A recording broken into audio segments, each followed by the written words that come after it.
Kawan, apa kabar? Hari ini jumpa lagi dengan saya dalam mata kuliah Bahasa Ibrani Perjanjian Lama 1. Saya akan menjelaskan topik mengenai jenis-jenis kata. Nah, dalam bahasa Ibrani terdapat 3 golongan atau 3 jenis kata. Ada kata sebut, ada kata kerja, dan ada kata tugas. Untuk sesi ini saya akan menjelaskan mengenai kata sebut. Nah, di dalam kata sebut ada dikenal kata benda, kata sifat, kata bilangan, kata nama, dan kata ganti.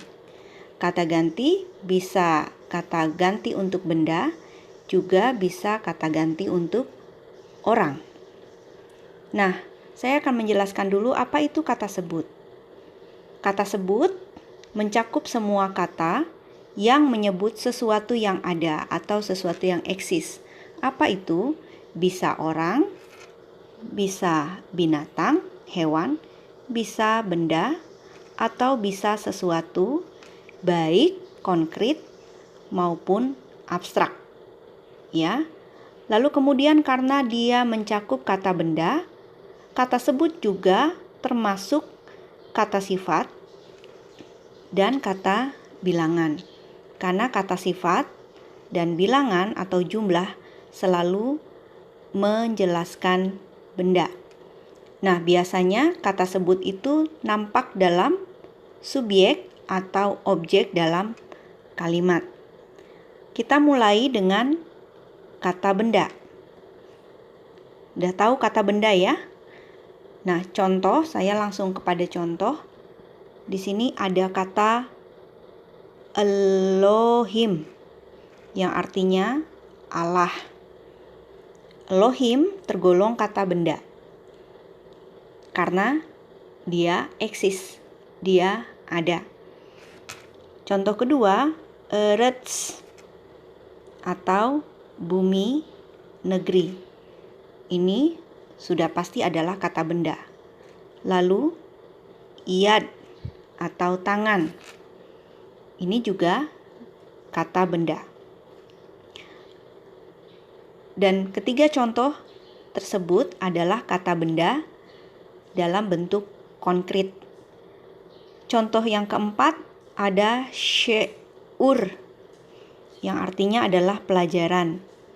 Ini adalah kata benda yang disebut dengan abstrak. Kata benda abstrak. Nah, yang tergolong pada kata sebut juga adalah kata sifat. Contoh, tov artinya baik atau hakam artinya bijaksana. Kata sifat juga bisa berfungsi sebagai kata benda, tetapi kata bendanya selalu kata benda abstrak, sama dengan syeur tadi. Contoh, tov dalam bahasa Indonesia bisa berarti baik, tetapi dia bisa menjadi kata benda yang berarti kebaikan. Kebaikan tidak lagi menjadi kata sifat melainkan kata benda abstrak.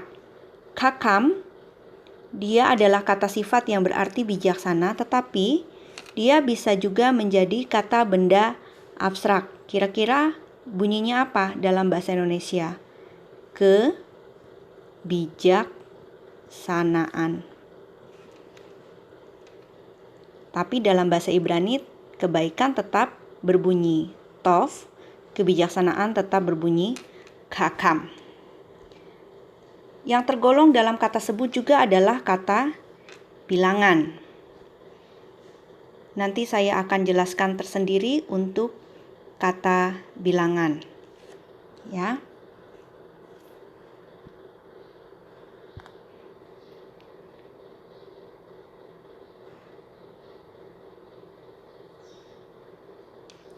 Lalu kemudian yang tergolong kata benda kata sebut juga adalah kata nama. Contoh, Israel artinya Israel.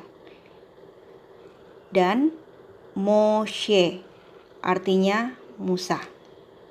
Kata nama bisa untuk nama negara, nama orang, nama tempat, nama gunung atau bukit, nama laut, dan lain-lain.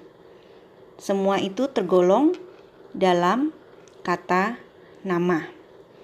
Lalu yang terakhir yang juga tergolong dalam kata sebut adalah kata ganti yang bisa dibagi menjadi kata ganti untuk benda dan juga kata ganti orang. Tetapi pada bagian ini saya hanya mencantumkan kata ganti orang. Kata bilangan dan kata ganti orang akan saya jelaskan pada bagian tersendiri. Demikian penjelasan untuk sesi yang pertama. Kalau ada pertanyaan, silahkan ditanyakan pada Google Classroom. Sampai jumpa lagi.